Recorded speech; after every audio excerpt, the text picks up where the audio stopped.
warahmatullahi wabarakatuh. Perkenalkan, nama saya Najwa Rahma Anggia dari absen 25. Perkenalkan, nama saya Nurfresa Nurfianti dari absen 26. Kita akan menjelaskan tentang faktor-faktor mundurnya Bani Umayyah I di Damaskus. Materi pertama yaitu masalah internal atau masalah dari dalam. Jadi di masa Bani Umayyah mereka tuh pakai sistem kerajaan atau monarki. Jadi biasanya setelah khalifah meninggal akan diganti oleh anaknya. Nah itu masalahnya. Kadang anak itu masih kecil banget dan belum siap untuk menjadi khalifah. Akibatnya pemerintahannya jadi nggak berjalan dengan baik. Nah karena khalifahnya masih muda, pemerintahan seringkali dikendalikan oleh orang-orang istana kayak pejabat, pengawal, menteri. Khalifahnya cuma jadi simbol aja kayak boneka gitu. Selain itu, banyak juga khalifah yang hidupnya boros dan suka berbuat hal-hal yang nggak baik. Jadi wajar kalau akhirnya pemerintahan Bani Umayyah udah mulai melemah dari dalam. Yang kedua, faktor dari luar atau eksternal. Dari luar munculnya kekuatan baru yaitu Bani Abbasiyah. Mereka ini jadi saingan berat dan pada akhirnya menyerang Bani Umayyah. Selain itu, ada juga kekuatan lain kayak Persia dan Bizantium yang mulai kuat lagi dan jadi ancaman. Jadi bisa dibilang selain karena masalah dari pemerintahan, kekuatan dari luar juga ikut bikin Bani Umayyah makin terdesak dan runtuh. Oke, selanjutnya faktor-faktor yang bikin muncul pemberontakan akan disampaikan oleh Najwa.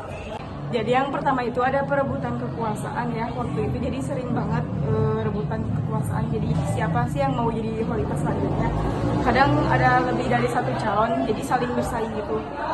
Contohnya waktu Muawiyah nggak suka sama pemerintahan Ali, sampai akhirnya muncul konflik besar dan ada kelompok Khawarij yang ikut campur. Selain itu juga hampir di setiap masa pemerintahan pasti ada aja pemberontakan kayak dari kelompok Syiah atau dari Abdullah bin Zubair. Yang kedua ada dendam pribadi.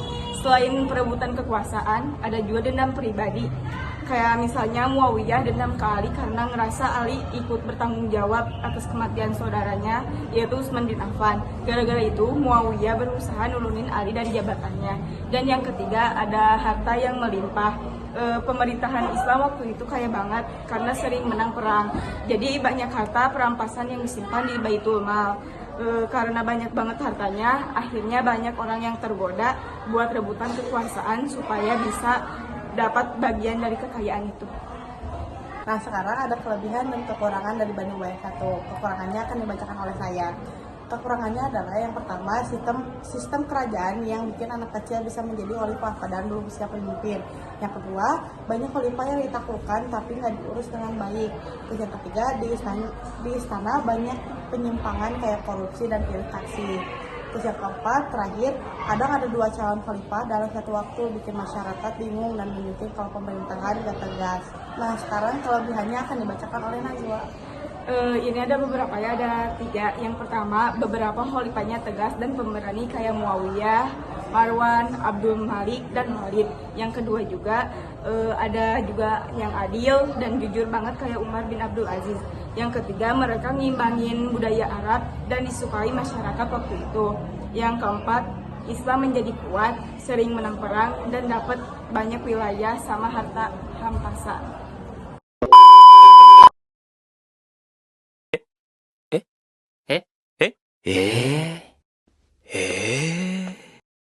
Cakapnya. Mungkin cukup sekian materi dari kami. Mohon maaf apabila terdapat kesalahan. Ditutup saja dengan doa. Rabbana atina fid dunya hasanah wa fil akhirati hasanah wa qina adzabannar. Assalamualaikum warahmatullahi wabarakatuh.